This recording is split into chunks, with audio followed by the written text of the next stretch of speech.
기독도는 전도와 작별하고 급한 걸음으로 좁은 문만 바라보며 갔습니다. 얼마 동안을 가다가 어느덧 좁은 문에 도달하게 되었습니다.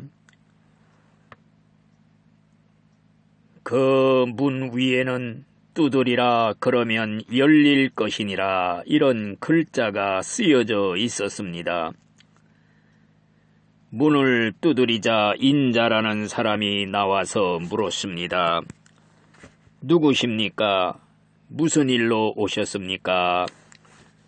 예, 저는 무거운 짐을 진 불쌍한 죄인입니다. 다가올 심판에서 구원받으려고 시온산으로 가는 중입니다.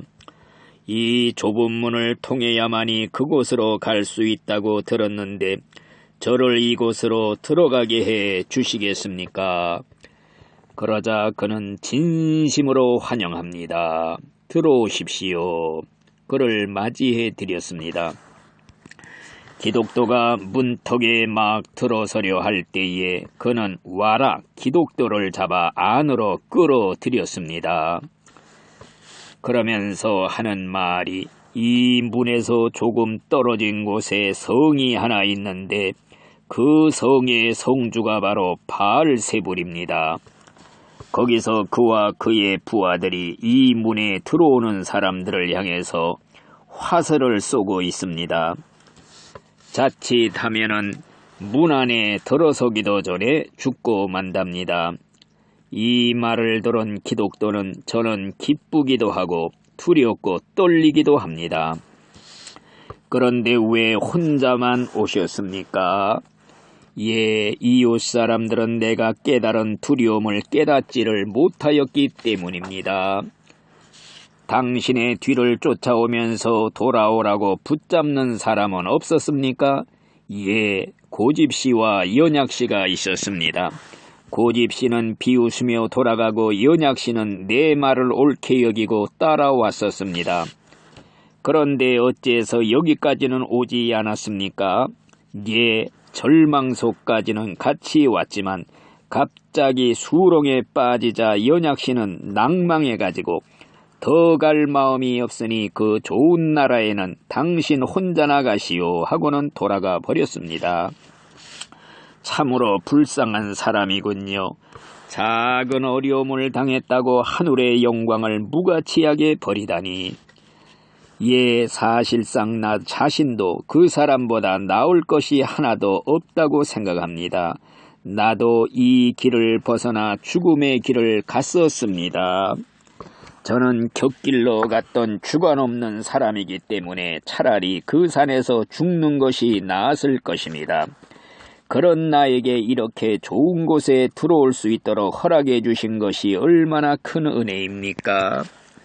예, 우리는 아무라도 거절은 안 합니다. 여기 오기 전에 어떤 일을 행했든지 간에 상관하지를 않습니다.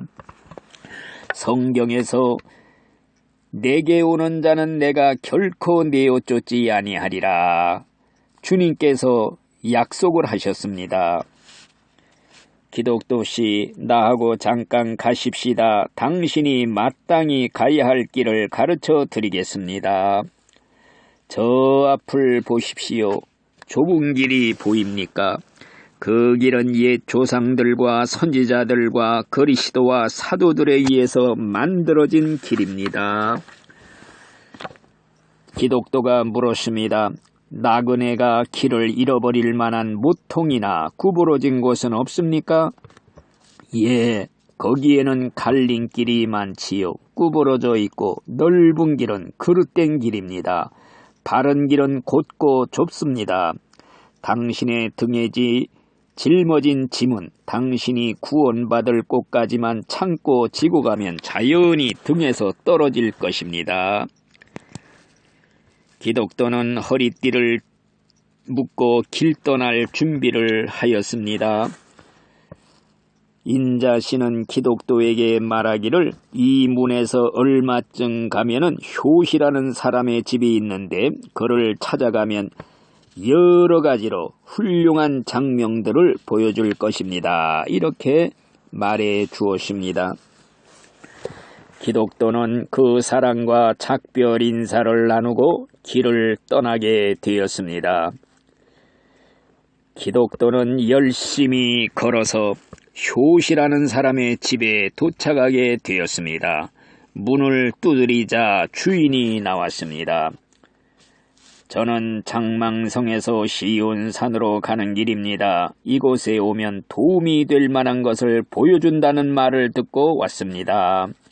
그러자 효시라는 사람은 들어오십시오. 당신에게 유익한 것들을 보여드리겠습니다.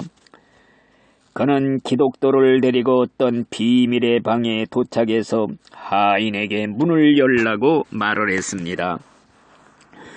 그곳은 지금까지도 한 번도 청소한 일이 없어서 먼지가 가득한 그러한 방이었습니다.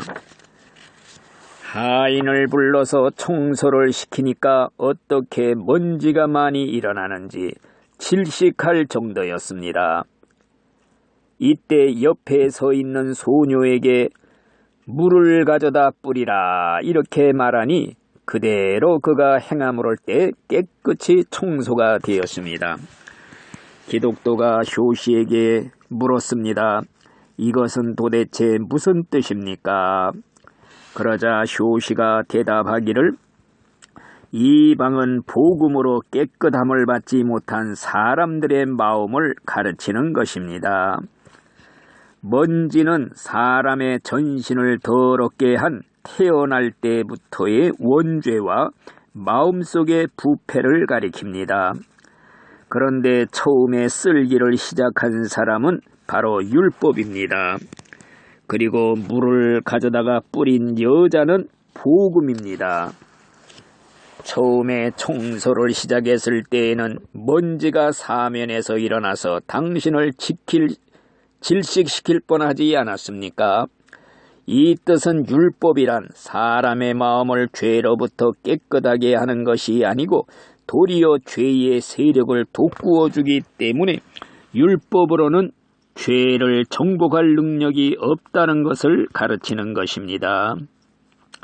그리고 소녀가 물을 뿌려서 먼지를 가라앉힌 것처럼 복음이 마음에 들어오면은 죄 또한 이렇게 극복이 됩니다. 청소가 됩니다. 그래서 이 영혼은 신앙에 의해서 깨끗해지고 그 결과 주님과 함께 거할 수 있는 자격을 얻게 된다는 것을 보여드리기 위함인 것입니다. 이렇게 설명해 주었습니다. 우리 천성으로 가려는 기독 신자들은 율법의 사명과 복음의 은혜를 똑바로 구별할 줄 알아야 할 것입니다. 율법은 죄의 값은 사망이라며 모든 사람을 사정없이 율법의 방맹이로 내려치고 있습니다. 그러나 복음은 선언하기를 누구든지 예수를 믿기만 하면 멸망치 않고 영생을 얻으리라 하고 선언하고 있습니다. 율법은 네가 일생 지은 죄의 빚을 갚으라 엄하게 요구하고 있습니다.